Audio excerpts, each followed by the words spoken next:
This video is probably going to be a long one. This is effectively 2 weeks worth of notes and clips and play, and I'm just going to be yapping on about healers for ages. So to give some context, I took a bit of a break towards the end of Season 3 from WoW. I haven't really played much in the past almost 2 months. You could even say 3, because towards the middle or end of Season 3, I got banned for a month. I got mass reported by the trade cartel for offering free lariat crafting services. And then after that ban, I came back and I kind of lost interest pretty quickly. So I took a bit of a break. And now I have come back and I'm playing keys again. And I started halfway through last week. So halfway through week 2, we're now finishing up week 3 of Season 4. And in that week and a half or so, I've been doing lots of keys. Lots of farm keys, because a lot of my healers, I'm playing really 4 healers at the moment, but also did a couple of keys on all of them. So I've done a couple of Holy Paladin keys, a couple of Resto Druid keys, not much, and then quite a few of all the other healers. And that is, now that I'm thinking about it, because Holy Paladin is so bad that I don't really have much interest in playing it, and Resto Druid is so good that I also don't have that much interest in playing it. I get very bored on Resto Druid when it's overtuned like it is now. I go into keys, and I mean, even I did a couple of keys. Yeah, they're not high keys. I think they were like 5s or 6s or something. But my Resto Druid is like 460 item level. Like, I think that was under geared for Season 1. And we're now in Season 4. And it's just, you just press effectively nothing, and the healing meters just absolutely go crazy. People's health bar just constantly topped. You just do heaps of heal. It's like you just, as a Resto Druid, it's like you just do nothing and everyone lives. You know, I drop airflow, and every now and then I maybe press a Grove Guardian just because I don't want to sit on a cap of 3, and maybe keep a life bloom up or 2. And all of a sudden you're doing like 200k HPS in 460 item level, which is, yeah, Resto Druid's obscene. So I did a couple of keys on that, and it got boring. And then I also did a couple of keys on Holy Paladin, and I was bored for the opposite reason. It felt like no matter what I did, health bars just did not move. Almost a similar story, still very undergeared, but I was doing like 2s and 3s on Holy Paladin, and I avoided the keys specifically this week with Tyrannical. I avoided any of the keys that have any actual healing to do, and just ran like Algathar Academy, where you just do nothing, and even if all the mechanics go off on Veximus and you don't heal anyone, no one dies because it's a 2. But Holy Paladin just, yeah, it's effectively the opposite playstyle problem that Resto Druid has. Resto Druid, you press nothing, you do nothing, and everyone lives, and your healing is immense. And then Holy Paladin, you press every single button you have 3 cooldowns rolling, you press Holy Shock on someone and their health bar goes up like a little bit, and then your AoE healing is like, I don't know, everything about Holy Paladin just feels so bad right now. For some reason, its mana also sucks, it has to cast a lot, its AoE healing feels pretty abysmal, its mobility feels pretty bad. It's a difficult spec for Blizzard to manage, I guess, because if it did good healing, it would all of a sudden have everything. I mean, that was the case in Season 3, but yeah, in Season 4, I don't know what it is about Holy Paladin. It needs something. But as far as all the other healers go, I started off playing Preservation. I was very excited to see that the Season 1 set bonus was coming back. It's my favorite set bonus for Prez for the whole expansion. And I think it's because Preservation does a really good job of having a lot of throughput on short cooldowns. So I'm talking Dream Breath, Spirit Bloom, Verdant Embrace, especially because you're quite limited with your echoes or your resources for echoes. So the ability to like set up combos with echoes or the temporal anomaly echoes, and then using those short-term cooldowns to get a lot of healing out of them, that's Preservation's strength. That's what it does really well. Where I think it has been lacking for Season 2 and 3 is that it's kind of rot healing, sustained healing, the ability to just keep healing, trickling into the whole party for like minutes at a time, which this season has become quite necessary with some bosses. I think that's been lacking. And the 2 set bonus, that's returning, the reversion, your empowered spells increase your reversion healing by 50% for I think it's 8 seconds. That coming back, I feel like that fixes that problem. It gives preservation some quite reasonably strong rot healing, some just constant ticking healing on the whole group that you can set up if you want to. So that's good. And then the other issue that preservation, it still somewhat has, but this could just be me not playing it very well. The other issue is that preservation, it almost has to respond to every like serious damaging event. It has to respond with a cooldown. It doesn't necessarily have to be a big one, but oftentimes it could just be like, this person gets a debuff, so I echo them and then I verdant embrace them. And that's a 16, 17 second cooldown or something, depending on your haste, being used to deal with that mechanic. And I think for preservation, it's a little bit like Disc in this regard, in that you can kind of use your resources at a time where you think it was the right choice, but then 30 seconds later or even 20 seconds later, whatever, you pay the price and you don't have the button you need to press when you actually need to press it. Like spot healing someone with Verdant Embrace, and then you press Temporal Anomaly and the big AoE damage event goes out and you don't have your Verdant Embrace to get your life bind on all 5 targets to then heal them up extra with Spirit Bloom or whatever the combo was that you were planning on using, you don't have. And I think the 4-set bonus fixes that problem, or at least ameliorates some of the concerns that I have with that issue. It gives you the ability to sit on a Living Flame proc and then use it to kind of spot heal or handle a debuff or help the tank out a little bit or whatever when you need to without committing a cooldown to it.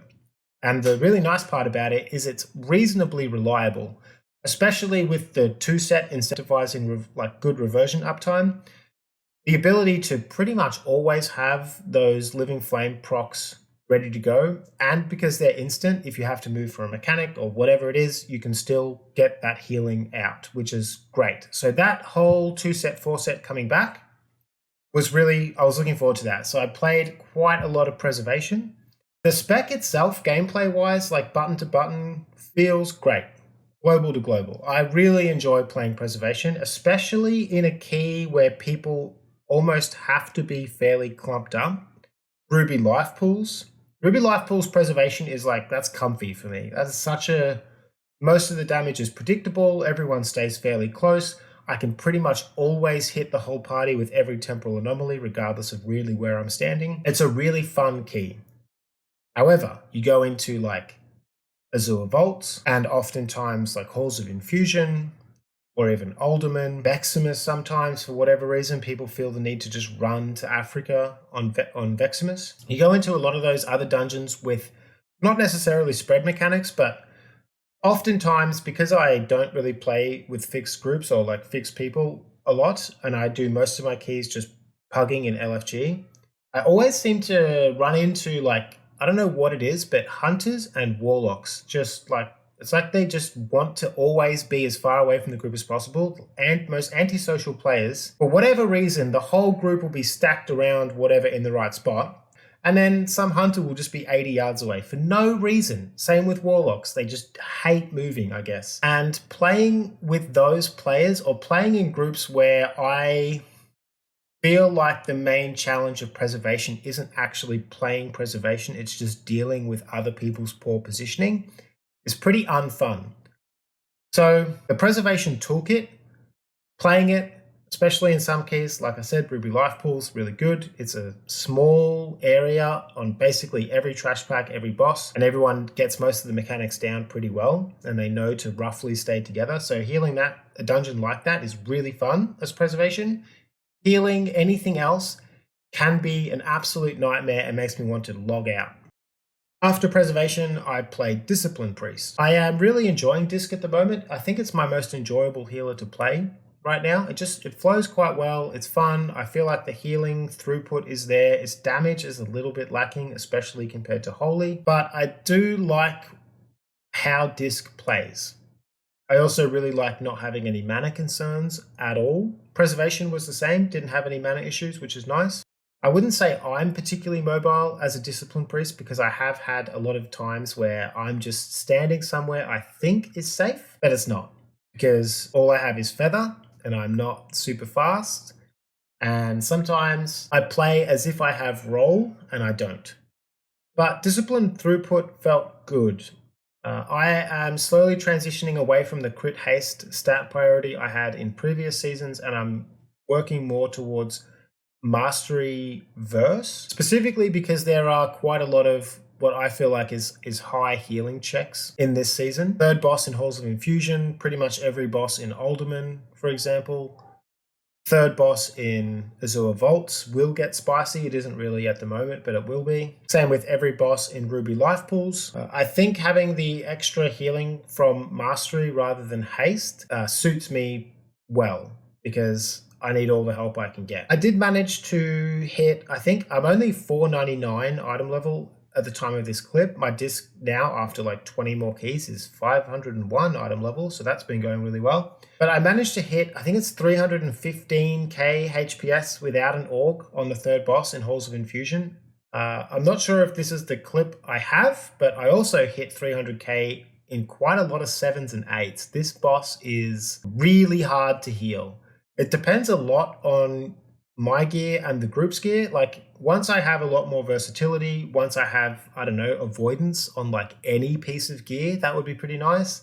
Same thing with playing with a group that also have those things. And I think that boss gets a lot more manageable. But the fact that even a 7 or an 8 can require like north of 300k HPS to get past that boss is pretty crazy. It makes me, I'm definitely not planning on playing a Holy Paladin ever until they get buffed this season. I don't know how Holy Paladins heal that kind of key. Granted, my Holy Paladin is very undergeared. I think it's like 465 or something, 470. But I also know that my Resto Druid and Mistweaver, that are also like 470, I think my Resto Druid's actually less, 460, can easily double the healing of my Holy Paladin in any of those situations.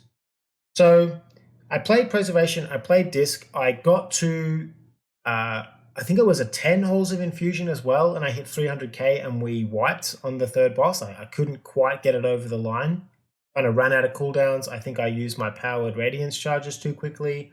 I had one talent point in the wrong spot, which actually made a pretty big difference. And I think my play in general was just a little bit sloppy. And Disc is definitely one of those healers where if everything is snappy and clean, you can eke out like 10, 20% more healing than if you're kind of doing everything right, but not precise. So I hit the 300k kind of threshold. I was like, okay, Disc can't heal this. This is too much. Especially when I was getting 300k HPS on that third boss in Halls of Infusion in like a 7, I was thinking to myself, okay, I need to play something else. I need to play another healer that has way more healing. Disc can't do this. So I played some Mistweaver keys. And Mistweaver is, I mean, yeah, it's pretty much as disgusting as it was last season.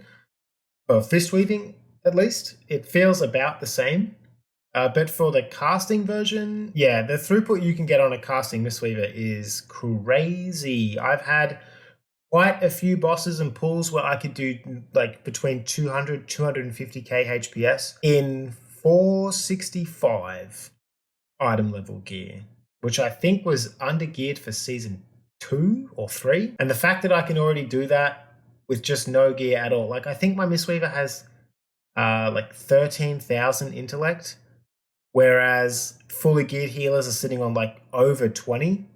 And if I was reasonably geared, let's say like 510 or 515, I think I'd be sitting on like 18 or 17,000 intellect or something. So even just disregarding the secondary stats, the raw intellect and stamina and everything that I'm missing on my Mistweaver, but I'm still able to output those kind of numbers, is crazy. I think Resto Druid is pretty much the same. Like, you just don't need gear, don't need to do much. It just pumps crazy HPS. And Mistweaver and Resto Druid both also feel, Mistweaver especially, having doing a lot of keys on Prez and on Disc, especially on Disc, and a lot of mechanics when I'm under geared, and I have to have something up for like every mechanic. If I go into an 8 or 9 at 500 item level, I don't even have 1,000,000 health. It's like, okay, every time this whatever mechanic goes off, I have to have a defensive up, and that could mean, in most cases, that always means the flash heal 10% DR and the fade DR. But that also means that in the back of my mind, I'm always trying to keep up or press 2 buttons before every single event, really damaging event on bosses.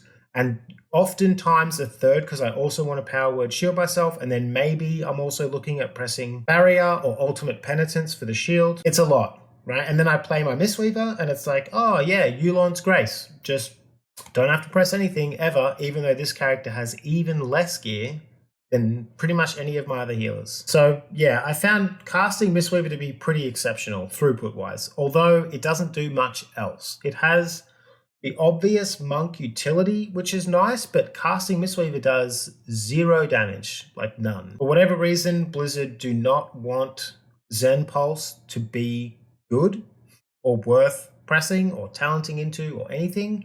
And same with basically Chi Burst. It's just Mistweaver, unless you can spam Spinning Crane Kick or like Tiger's Palm Blackout Kick, Spinning Crane Kick while you're fist weaving 300 times in a dungeon, Blizzard do not want Mistweavers to do damage.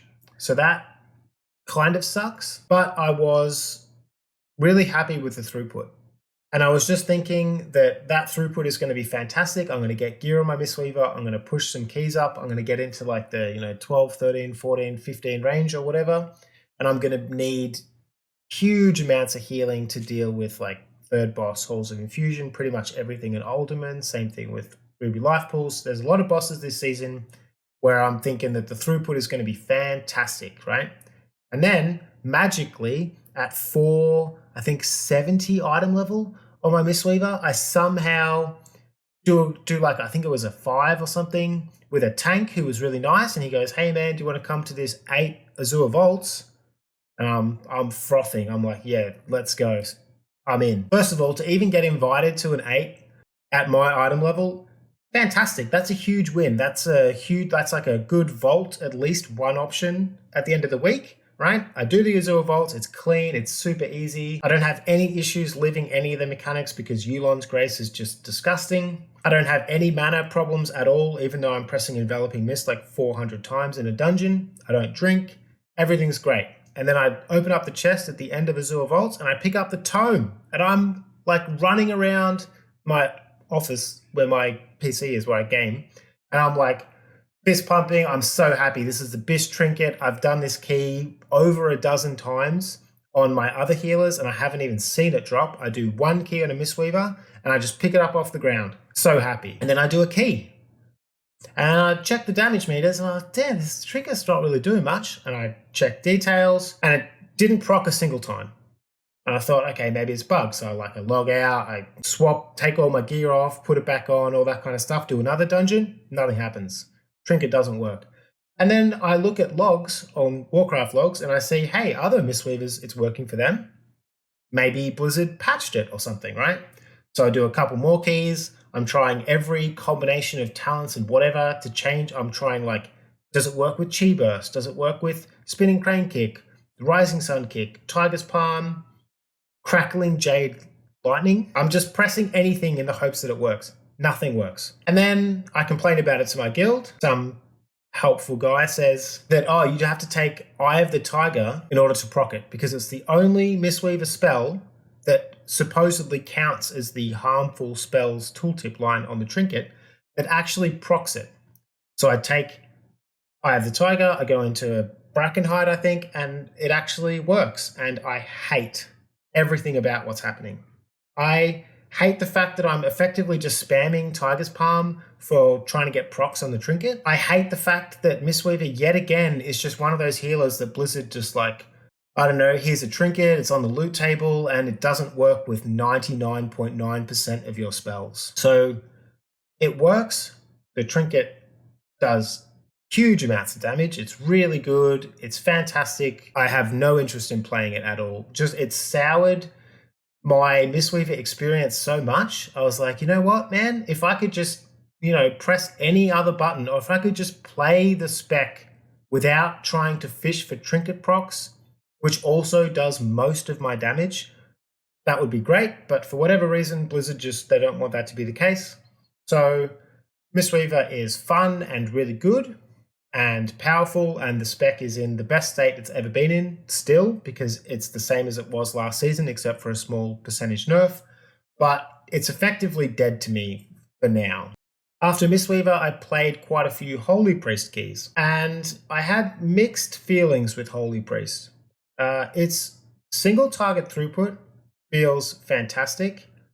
I really like the fact that Holy Priest holy words feel like a well integrated part of the spec now, but I dislike not having an AoE heal. And when I say that, obviously I have AoE heals, but I dislike that they're all bad.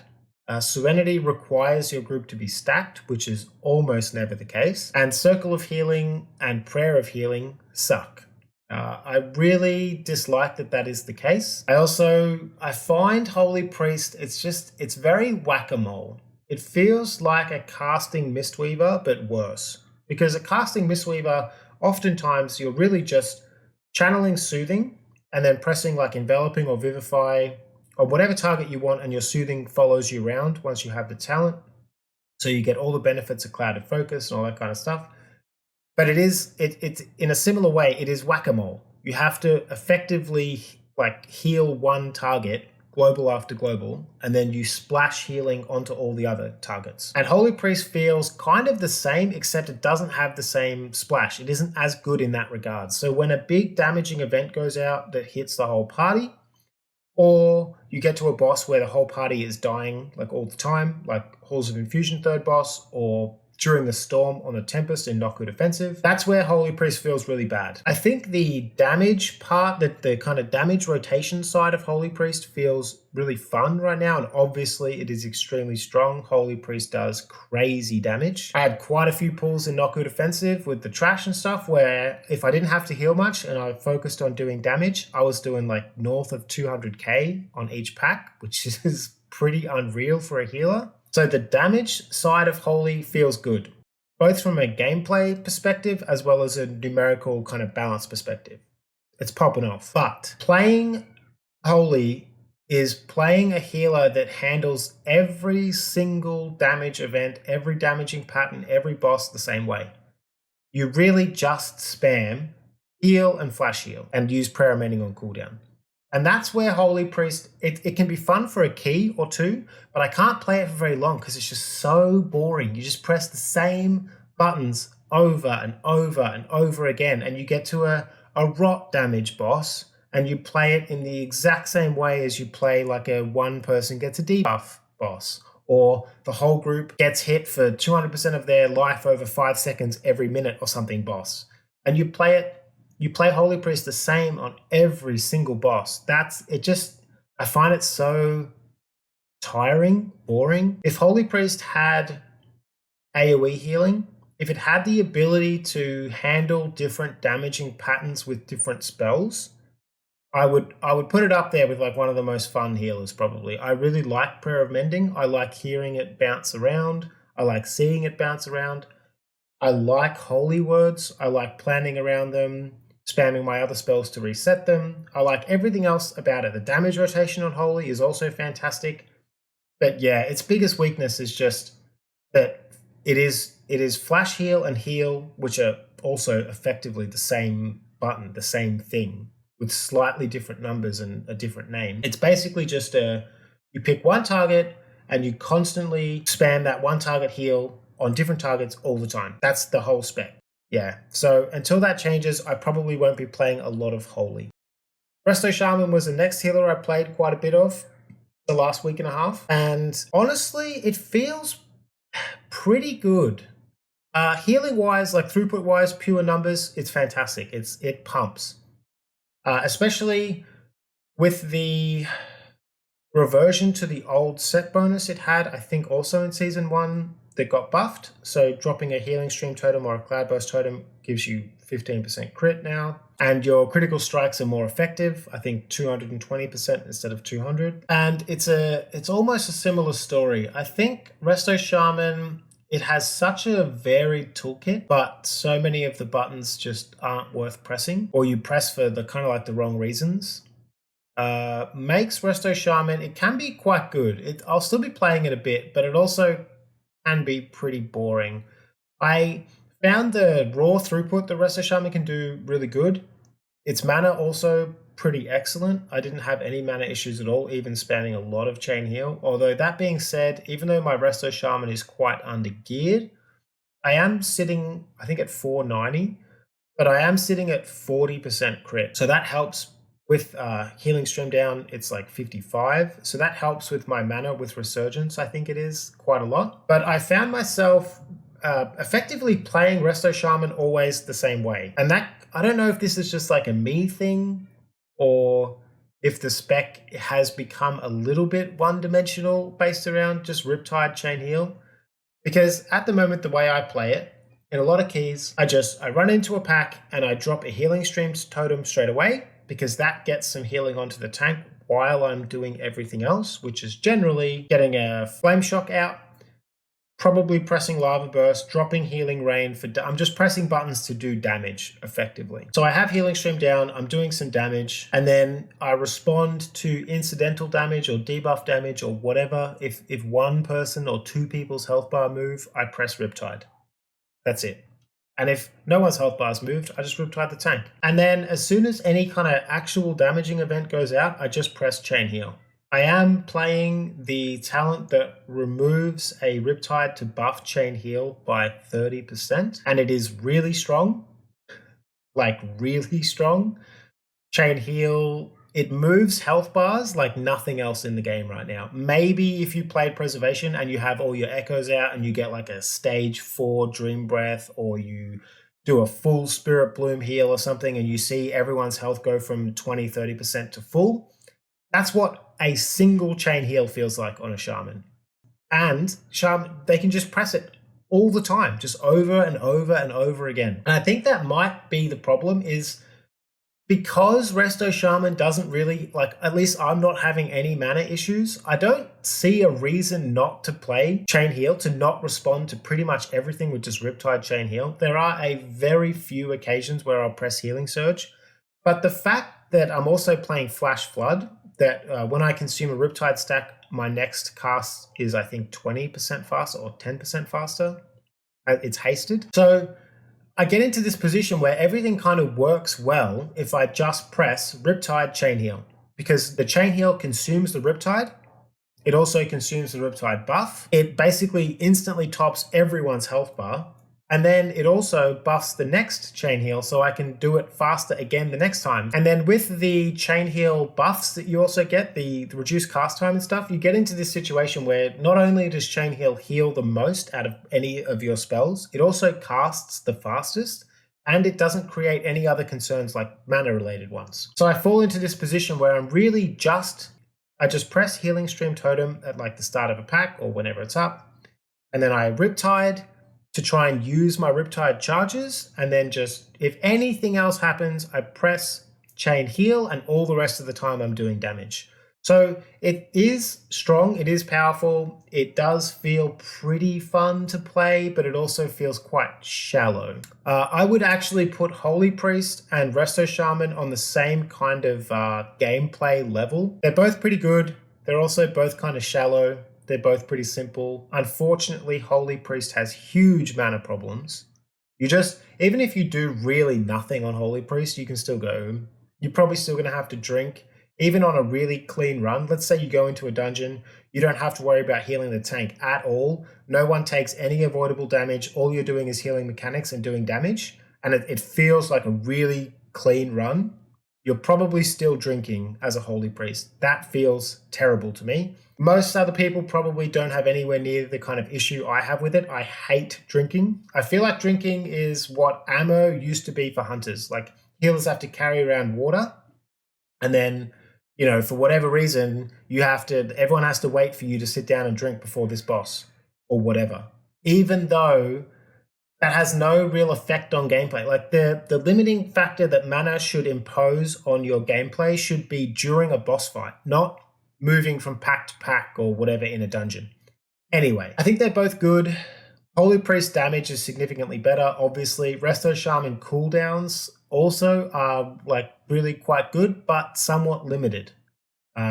Ascendance feels okay. Ancestral Guidance feels great, but also if you're using them to cover some kind of event that happens like regularly. Like most of the mechanics you want to heal or you're worried about in dungeons happen every minute. And Resto Shaman, I feel like I just run out of buttons for those situations. I can trade one cooldown into the first one, a different cooldown into the second one, and then the third one, I kind of have nothing. In low keys, that isn't an issue because bosses generally don't live long enough. Mechanics don't do enough damage to really warrant the mechanics. You're kind of just pressing them for safety and mess ups and stuff. People standing in the fire at the same time as a mechanic going out rather than actually healing up the mechanic. But I have definitely yapped on enough for this video. I'm expecting to do something like this every week. Probably me just complaining about the healers I don't like or haven't been able to play well, and talking about the healers I have been enjoying playing, which at the moment, yeah, Disc and Preservation. Preservation depends a lot on the group though. If you've made it this far, thank you for watching, and algorithm stuff.